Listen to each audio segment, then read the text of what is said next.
नमस्कार,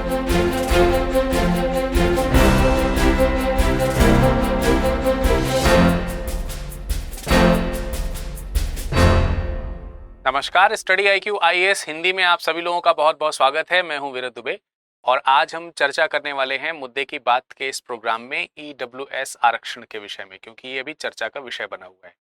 तो क्या है कि EWS कोटे के लिए संशोधन जो है वो संविधान के साथ धोखाधड़ी है, ऐसा सुप्रीम कोर्ट के समक्ष रखा गया है। ऐसा सुप्रीम कोर्ट के समक्ष कई सारे जो याचिकाकर्ता और उनके जो पक्षकार वकील हैं उनके द्वारा कहा गया है। सुप्रीम कोर्ट ने भी इस पर सुनवाई अभी जारी रखी है और अभी इस पर कंटिन्यूएशन बना हुआ है कि क्या निर्णय निकलेगा, क्या फिर से EWS को रिमूव किया जा सकेगा या फिर इसमें कुछ संशोधन की प्रक्रिया फिर से आएगी, उसको हम लोग देखेंगे। तो पहली बात तो क्या मुद्दा है उसको पहले जांचते हैं और फिर सारी चीजों पर चर्चा करेंगे। खबर क्या है पहले उसको देख लेते हैं। खबर ये है कि जो EWS आरक्षण है, ठीक है, वो आरक्षण 103वें संविधान संशोधन यानी कि 103 कॉन्स्टिट्यूएंट अमेंडमेंट जो था उसके द्वारा लागू किया गया था, नहीं उसके द्वारा लाया गया था। ठीक है, तो यहां पर अब बात ये आती है कि 103वां जो संविधान संशोधन है उसको चुनौती दी गई है, उसको चैलेंज किया गया है और इसी चैलेंज करने वाली जो याचिका है, इसी याचिका पर सुप्रीम कोर्ट जो है वो सुनवाई कर रही है। ठीक है, कौन सुनवाई कर रहा है? माननीय सुप्रीम कोर्ट जो है वो सुनवाई कर रही है। सुप्रीम कोर्ट के जो बेंच जो इस याचिका पर सुनवाई कर रही है वो 5 जज हैं उसमें। ठीक है, जिसमें अध्यक्ष जो हैं वो अभी जो यूयू ललित जी जो चीफ जस्टिस बने हैं, यूयू ललित जी, वो इसकी अध्यक्षता कर रहे हैं। इसके पहले अगर हम आपको बता दें तो अगस्त 2020 में इसके लिए 5 जजों की एक बेंच की पीठ बनाई गई थी। ठीक है, ये केस जो है वास्तविक रूप में अगर देखा जाए तो उस समय ये चैलेंज करके यहाँ पर भेजा गया था और ये भेजा गया था इन 5 जजों की पीठ के लिए 3 जजेस की पीठ की एक बेंच बनी थी, 3 जज की। तो आपको यूं बता दे रहा हूं कि 2020 में 3 जजों की पीठ के द्वारा 5 जजों को भेजने का निर्णय जो है उस 3 जजेस की बेंच ने लिया था इस मुद्दे पर सुनवाई के लिए और अब उस पर 5 जजेस की बेंच जो है वो बनी हुई है और वो इस मुद्दे पर सुनवाई कर रही है। पहले जो 3 जजेस की बेंच थी उस पे जो अध्यक्ष थे वो जस्टिस बोबड़े और 2 अन्य जजेस थे। उन्होंने रिकमेंडेशन किया कि इसकी सुनवाई जो है वो 5 जजों की जो संवैधानिक पीठ है उसके द्वारा की जानी चाहिए, क्योंकि ये संवैधानिक हस्तक्षेप का मुद्दा है। ऐसे कई सारे मुद्दे जो कह सकते हैं कॉन्स्टिट्यूशन में किसी तथ्य को परिभाषित करने या उसके विस्तार करने या उससे संबंधित उसकी चीजों के समझ या व्याख्या से संबंधित होते हैं, तो उसके लिए 5 जजों की पीठ जो है वो बैठती है।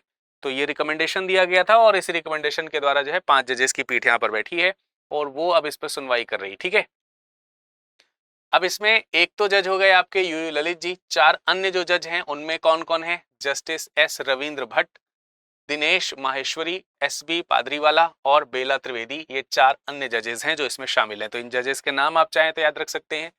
तो ये कुछ जो मुद्दा चल रहा है EWS से लेकर के। EWS का फुल फॉर्म क्या है? EWS का फुल फॉर्म भी आपको ध्यान रखना चाहिए। EWS, ठीक है, तो EWS का मतलब क्या है? Economical weaker section. ठीक है, यानी कि आर्थिक रूप से जो पिछड़ा वर्ग है, आर्थिक रूप से जो पिछड़ा वर्ग है उसको हम लोग बोलते हैं EWS। उसको क्या बोलते हैं? EWS, आर्थिक रूप से पिछड़ा।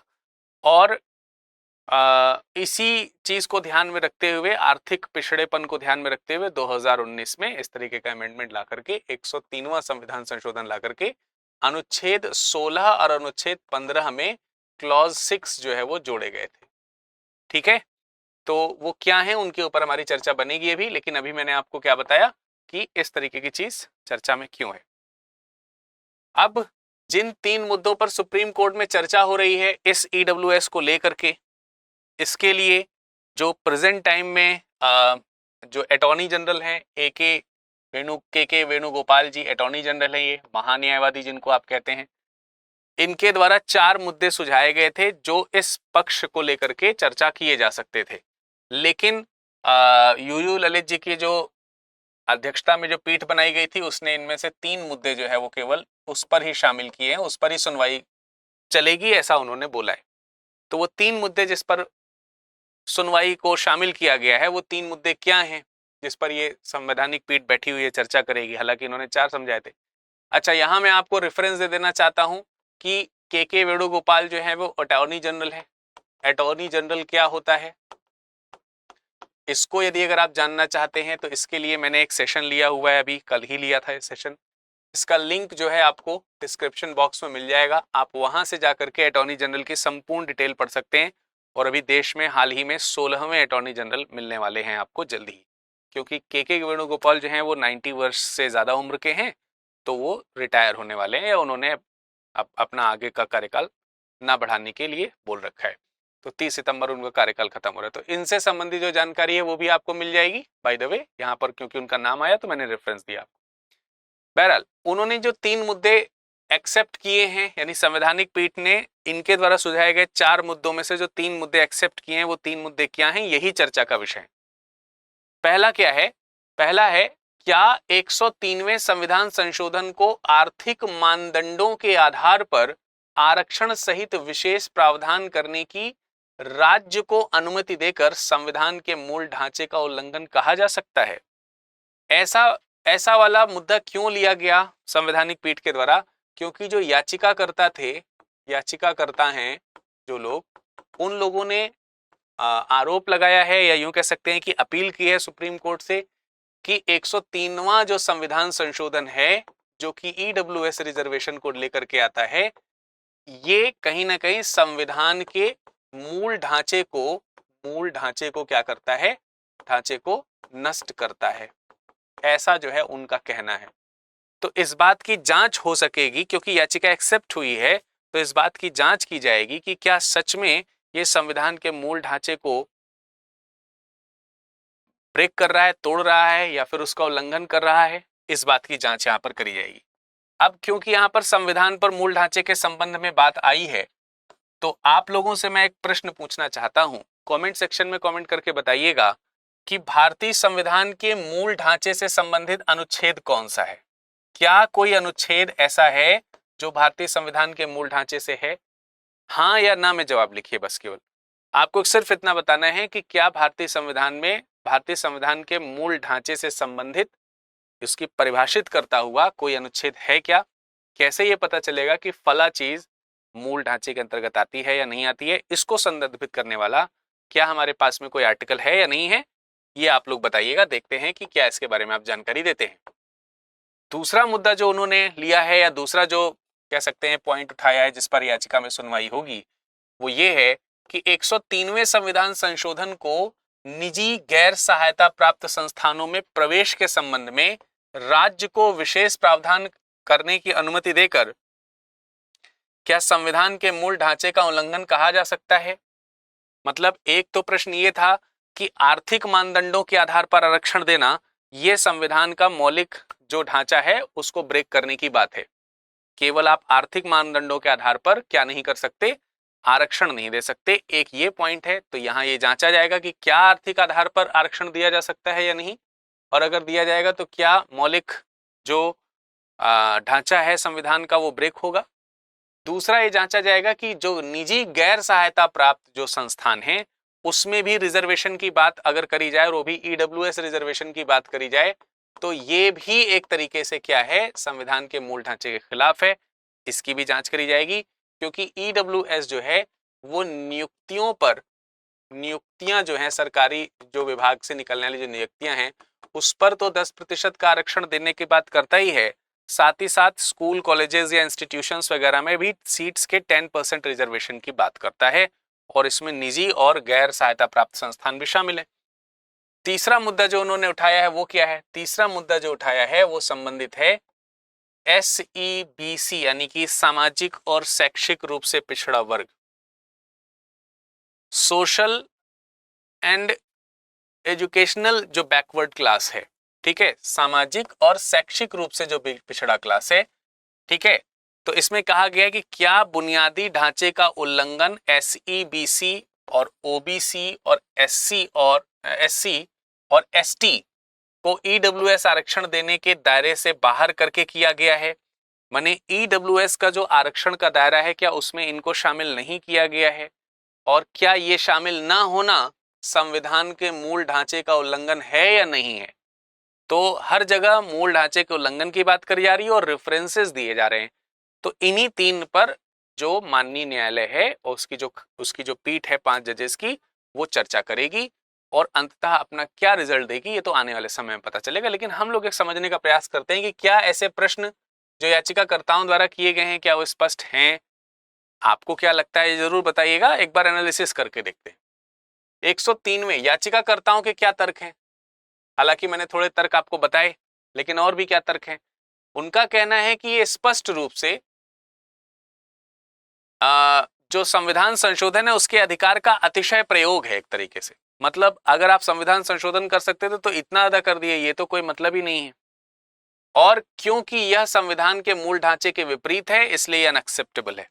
एक तो ये तर्क है। दूसरा, इसमें यह कहा गया है कि 1992 में इंदिरा साहनी बनाम भारत संघ मामले में सर्वोच्च न्यायालय द्वारा दिए गए निर्णय के ये विपरीत है। अब इंदिरा साहनी बनाम भारत संघ के मामले में सर्वोच्च न्यायालय द्वारा जो निर्णय दिया गया उसके विपरीत कैसे है, उसके ऊपर अभी हम चर्चा करेंगे। पिछड़े वर्ग का निर्धारण केवल आर्थिक कसौटी के संदर्भ में नहीं किया जा सकता, ये भी बात इसमें लिखी है। ये भी तर्क इन्होंने दिया है, याचिकाकर्ताओं का ये भी तर्क है। देखिए, अगर हम यहां पर ये बात करते हैं इंदिरा साहनी बनाम भारत संघ मामले की, तो इस मामले में स्पष्ट रूप से कहा गया है कि जो संपूर्ण आरक्षण है वो 50% से अधिक नहीं होना चाहिए। संपूर्ण आरक्षण जो है वो 50% से अधिक नहीं होना चाहिए। जैसे मान लेते हैं कि एससी के आरक्षण की बात करें प्लस एसटी के आरक्षण की बात करें प्लस ओबीसी के आरक्षण की बात करें, तो यही सब आरक्षण मिलाकर के लगभग जो है आपका 49% के आसपास हो जाता है, 49 पॉइंट से भी ज्यादा हो जाता है। और अगर आप 10% जो आरक्षण जो है ईडब्ल्यूएस का जोड़ते हैं तो वो 50% से अधिक का आरक्षण हो गया जो राज्य के द्वारा लागू नहीं किया जा सकता है। तो या तो अब आप इसमें संशोधन करिए कि इनके आरक्षण कम करिए, जैसे ओबीसी का 27% आरक्षण है, 7.5% आरक्षण जो है आपका एसटी का है, एससी का जो है करीब एससी एसटी, इस तरीके से अलग अलग है। तो कहने का मतलब ये है कि 50% वाला जो आरक्षण का रेशियो है उसको भी ये क्रॉस कर रहा है। इसके अलावा इसी मामले में ये कहा गया था, इंदिरा साहनी बनाम भारत संघ मामले में भी कहा गया कि केवल आर्थिक कसौटी जो है, केवल आर्थिक रूप से जो भाई हम लोगों के यहाँ जो कह सकते हैं कि आरक्षण की बात करी जाती है, उसमें ये स्पष्ट रूप से इस वाले वाद में कहा गया कि केवल आर्थिक आधार पर एक क्लास अलग कर देना और उस आधार पर उसे आरक्षण देना, ये नीतिगत नहीं होगा। यानी ऐसा नहीं कह सकता। यानी कोई भी व्यक्ति पिछड़ा है, इसके लिए कई सारे पैमाने हो सकते हैं। कोई व्यक्ति पिछड़ा वर्ग में आ रहा है, इसके लिए कई सारे पैमाने हो सकते हैं, लेकिन उस पैमाने में केवल आर्थिक कसौटी शामिल नहीं हो सकती। आर्थिक कसौटी के साथ कुछ और शामिल हो, यह संभव हो सकता है, लेकिन केवल आर्थिक कसौटी कैसे शामिल हो, जबकि ईडब्ल्यूएस आरक्षण में एससी एसटी और ओबीसी शामिल नहीं है। और अगर वो एससी किसी दूसरे बराबर के किसी दूसरे आरक्षण को लेते हैं तो वो ईडब्ल्यूएस कैटेगरी में नहीं आ सकते। ये ईडब्ल्यूएस कैटेगरी की विशेष बात है, तो इसीलिए इसको और चैलेंज किया गया। ठीक है, तो यही बात यहाँ पर है, सर्वोच्च न्यायालय द्वारा लागू की गई 50% की जो सीमा है इसका क्या कर रहा है, ये उल्लंघन कर रहा है। ये सब याचिकाकर्ताओं की तरफ से आरोप लगाए गए। अब इन सब मामलों पे सरकार से स्पष्टीकरण पूछा गया है। सरकार उसका स्पष्टीकरण देगा और कुछ हद तक उसने दिया भी है, इस पर भी अभी हम चर्चा करेंगे। लेकिन जरा देखिए, 103वां जो संविधान संशोधन है उससे क्या प्रभाव पड़ा है या उससे हुआ क्या कि जो 2 आर्टिकल हैं, अनुच्छेद 15 और अनुच्छेद 16, रोजगार में अवसर की समानता जहां पे प्रदान हो रही है, और अनुच्छेद 15 जो है जिसमें जाति धर्म वर्ग वर्ण वर्ग के आधार पर, जन्म स्थान के आधार पर आपको इन 5 तथ्यों के आधार पर क्या नहीं कह सकता, राज्य जो है वो भेदभाव नहीं कर सकता। लेकिन आर्टिकल 15 का क्लॉज 3 जो है वो बच्चों के लिए और महिलाओं के लिए ऐसे कानून बनाने के लिए राज्य को मना भी नहीं करता। ठीक है, लेकिन उसमें आर्थिक स्थिति वाली स्थिति तो लेकर के आई नहीं गई है, और इसीलिए उस स्थिति को इसके क्लॉज 6 में जोड़ा गया, और इसके क्लॉज 6 में जो इंस्टीट्यूशंस हैं उसके रिजर्वेशंस के लिए जोड़ा गया। तो यहां पर यही कहा जा रहा है कि ईडब्ल्यूएस वर्गों को 10% तक आरक्षण प्रदान करता है और उसकी सरकारी नौकरियों में प्रारंभिक भर्ती करवाता है। ठीक है, सरकारी नौकरियों में प्रारंभिक भर्ती कराता है। संशोधन ने राज्य सरकारों को आर्थिक पिछड़ेपन के आधार पर आरक्षण प्रदान करने का आधार दिया है। इस संशोधन के द्वारा ये सारी चीजें हुई हैं भाई। जिस किसी व्यक्ति ने ईडब्ल्यूएस का जो है वो अगर लाभ उठाया तो वो उसको क्या क्या लाभ मिल गया। एक तो आर्टिकल नंबर 15 के तहत लाभ मिल जाएगा और एक लाभ मिल जाएगा आर्टिकल नंबर 16 के तहत। ठीक है, तो इन दो जगहों पर इसको जो है जोड़ा भी गया। अब ये इसको लाने की जरूरत क्यों पड़ी? ईडब्ल्यूएस को क्यों लेकर के आया गया? ये लाया गया भाई एनडीए की सरकार के समय में, बीजेपी की सरकार के समय में। लेकिन उससे पहले अगर हम देखते हैं तो ये जो है यूपीए की सरकार के समय में भी इसके ऊपर चर्चा हुई थी। तो 2005 में यूपीए की सरकार में एक आयोग गठित किया गया था जिसे इस बात की जांच करनी थी कि क्या आर्थिक आधार पर जो पिछड़े लोग हैं उनके लिए क्या रिजर्वेशन दिया जा सकता है। तो इसके लिए जो आयोग गठित किया गया, इस आयोग ने 2020 में अपनी रिपोर्ट पेश करी। ठीक है, 2010 में अपनी रिपोर्ट पेश करी, माफ कीजिएगा, 2010 में उसने जो है अपनी रिपोर्ट पेश की। और ये जो 2010 में अपनी रिपोर्ट पेश करी है, इसमें ईडब्ल्यूएस आरक्षण की मांग करी गई थी। अब देखिए, ईडब्ल्यूएस आरक्षण की सिफारिश करने वाली जो कमेटी है वो मेजर जनरल एसआर सिन्हो की अध्यक्षता में एक आयोग गठित किया गया था। उस अध्यक्षता में उस आयोग ने जो है, मतलब ये यूपीए के समय में हुआ था और इसी यूपीए के समय वाला जो ये मेजर जनरल आर एस सिन्हो वाली जो अध्यक्षता का जो आयोग है, उसने रिकमेंडेशंस कुछ अपने दिए थे जिसके आधार पर यह संभावना बन रही थी कि ईडब्ल्यूएस आरक्षण जो है वो दिया जा सकता है। ठीक है, तो इकोनॉमिकली, जैसे इन्होंने ईडब्ल्यूएस क्या है, ईडब्ल्यूएस इकोनॉमिकली वीकर सेक्शन है ईडब्ल्यूएस, और उसने बोला था ईडब्ल्यूसी इकोनॉमिकली वीकर क्लास जो है उसको बोला गया था। तो वहां पर सी को हटा करके एस कर दिया गया, बाकी जो है सी को 103 संशोधन के तहत यहां पर रख दिया गया। ठीक है, अब जब ईडब्ल्यूएस लागू हुआ तो इसका लाभ उठाने वाले कौन लोग हो सकते हैं, मतलब ईडब्ल्यूएस कैटेगरी में कौन लोग आ सकते थे, अगर हम उसकी बात करते हैं तो डीओपीटी ने 31 जनवरी 2019 को रोजगार और एडमिशन के लिए ईडब्ल्यूएस के क्राइटेरिया का नोटिफिकेशन जारी किया। और इस नोटिफिकेशन में कहा गया कि यदि किसी परिवार की वार्षिक आय 8 लाख रुपए से कम है, आय के संपूर्ण स्रोतों को मिलाकर के किसी व्यक्ति के परिवार की वार्षिक आय जो है वो 8 लाख से क्या है, कम है, तो ऐसा व्यक्ति ईडब्ल्यूएस आरक्षण के लिए अप्लाई कर सकता है जहां उसे जरूरत पड़ रही है वहां पर। लेकिन सिर्फ इतना ही नहीं है, इसके अलावा भी कुछ और क्राइटेरियाज दिए गए थे। जैसे कि मान लेते हैं कि वो 8 लाख रुपए से कम है लेकिन उसके पास में 5 एकड़ से अधिक जमीन है, 5 एकड़ से अधिक कृषि योग्य भूमि है, तो ऐसे व्यक्ति ईडब्ल्यूएस कैटेगरी में शामिल नहीं हो सकते। ठीक है, मान लेते हैं किसी व्यक्ति के परिवार की वार्षिक आय जो है वो 8 लाख रुपए से कम है लेकिन उसके पास में जो जमीन कृषि योग्य भूमि है वो 5 एकड़ या उससे अधिक है, तो वो इसमें शामिल नहीं होगा। इसके अलावा किसी के पास में 1000 वर्ग फुट या उससे अधिक के क्षेत्रफल का रेजिडेंशियल एरिया या निवास जिसपे घर बनाया जा सकता है या प्लॉट या घर उपस्थित है अगर उसके पास में, तो ऐसे लोग भी ईडब्ल्यूएस कैटेगरी में शामिल नहीं होंगे, यानी इनको हम लोग इकोनॉमिकल वीकर सेक्शन में नहीं लाएंगे। लेकिन माननीय न्यायालय ने एक क्वेश्चन उठा दिया यहां पर कि क्या 8 लाख की जो ये सीमा रखी गई है क्या ये सही है? मतलब 8 लाख की सीमा क्या यहां पर ये सही है? क्या इसे और कम या ज्यादा किया जा सकता है? तो जब इस पे सरकार से प्रश्न पूछा गया तो सरकार ने कहा कि मैं जो है इस पर विचार करूंगा। मतलब सरकार ने इस पर कहा कि हम इस मुद्दे पर जरूर चर्चा कर सकते हैं, एक बार हम देखेंगे। और इसलिए सरकार ने इस चीज की जांच करने के लिए एक 3 सदस्यीय पैनल का गठन किया और इस पैनल ने रिकमेंडेशन दिया कि 8 लाख की जो सीमा है, 8 लाख की जो सीमा है वो वर्तमान स्थिति को देखते हुए बिल्कुल सही है, इसमें कोई कमी नहीं है। 8 लाख की जो ये सीमा है ये वर्तमान स्थिति को देखते हुए सही है।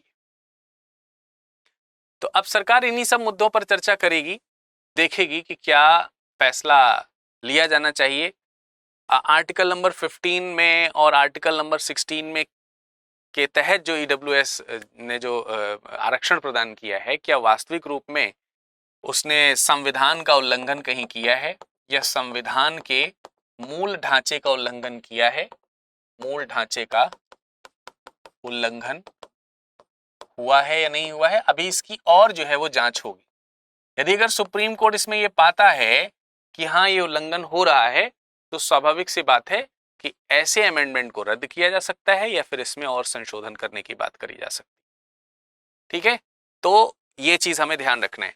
आप देखिए, संविधान के मूल ढांचे की जब हम बात करते हैं तो संविधान का मूल ढांचा जो है वह कहीं पर भी संविधान में परिभाषित नहीं है, परिभाषित नहीं है। ठीक है, वास्तविक रूप में देखा जाए तो इन सारे मुद्दों को हम इस तरीके से जोड़ के दे सकते हैं कि ये समानता का अधिकार, जो समानता का अधिकार है उसका कहीं उल्लंघन तो नहीं कर रहा है। वास्तविक रूप में ये संविधान के मूल ढांचे का उल्लंघन करता हुआ कब पाया जाएगा? जब यहां पर यह देख लिया जाए कि ईडब्ल्यूएस कैटेगरी से किसी विशेष कैटेगरी को कह सकते हैं कि अपर हैंड तो नहीं प्रोवाइड किया जा रहा है, या फिर उसको सपोर्ट तो नहीं प्रदान किया जा रहा है, या फिर किसी दूसरी कम्युनिटी या क्लास जो है उसको कहीं डिमोटिवेट होने की भावना तो प्रेरित नहीं हो रही है। अगर असमानता का कोई भाव पैदा होता हुआ दिखेगा तो निश्चित रूप से माना जाएगा कि इसमें संविधान के मूल ढांचे का उल्लंघन किया गया है। क्योंकि ये मामला आर्टिकल नंबर 15 और 16 से संबंधित है, तो स्वाभाविक सी बात हो गई कि अनुच्छेद 14 से लेकर के 18 तक हम समानता के अधिकार की बात करते हैं, और अनुच्छेद 15 में इसीलिए रिजर्वेशन की बात करी गई है कि ऐसे लोग जो पिछड़े हुए हैं, बराबरी लाने के लिए एक व्यक्ति जो सक्षम है उसे हम रोकेंगे नहीं, लेकिन जो पिछड़ा हुआ है हम उसे पुश करने के लिए, आगे करने के लिए हाथ तो देंगे। उसी हाथ को ही हम आरक्षण बोलते हैं। ठीक है, तो यहां यह देखा जाएगा कि आर्थिक रूप से पिछड़ापन ही भी एक कैटेगरी है क्या। अगर है तो ठीक है, अगर नहीं है तो फिर इसमें सामाजिक असमानता का बोध होता हुआ दिखाई देगा, और यदि अगर ऐसा होता हुआ दिखाई देगा तो निश्चित रूप से यहाँ पर जो सरकार है उसको बोला जा सकता है कि आपके द्वारा जो किया गया ये संशोधन है ये ठीक नहीं, यानी कि 103 जो संविधान संशोधन है उसे रद्द भी किया जा सकता है। ठीक है, तो अभी इस पर और क्या हल निकलेगा वो हम लोग देखेंगे, लेकिन आज के इस प्रश्न से संबंधित एक प्रश्न आपके समक्ष है। इस सभी जितने भी व्यूअर्स हैं वो सभी लोग इस प्रश्न को ध्यान से देखिए और इसका सही मिलान करके हमें बताइए कि कौन सा इसमें से सही मैच हो सकता है। निम्नलिखित संविधान, मतलब इसका मैचिंग आपको करके खुद बताना है। ठीक है, ऑप्शंस इसमें अलग से नहीं रखे हमने। निम्नलिखित संविधान संशोधनों के संदर्भ में उसे सम्मिलित करना है आपको। 102वां संविधान संशोधन 2018 वाला कौन सा है, 101वां वाला कौन सा है, 103वां वाला कौन सा है, और 199वां संविधान संशोधन कौन सा है, 2014 में हुआ है। तो ये सारे आपको इससे मैच करने हैं और मैच करके आपको क्रम बताना है। मसलन मान लेते हैं कि A का 2 है तो आप A2, B3, ठीक है, C4 और D1 जो है ऐसे करके लिख करके हमें भेज सकते हैं। ये रैंडम है, ये ऐसा नहीं कि जो मैंने लिख दिया यही आंसर हो गया। ठीक है, ये आंसर नहीं है, लेकिन ऐसे आपको लिख करके भेजने हैं।